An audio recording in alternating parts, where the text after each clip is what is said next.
Hi everyone, in this video I will show you how to update Windows 11. So first things first, you just have to simply open your settings. You can go to start menu and then type settings. Here on your settings, you should see this Windows update right here and you just have to click this one.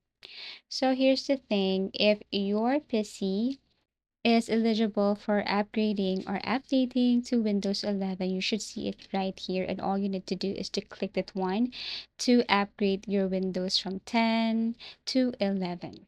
However, if you don't know if your PC is eligible or good for updating or upgrading, you can just basically look for the requirements for updating Windows 11.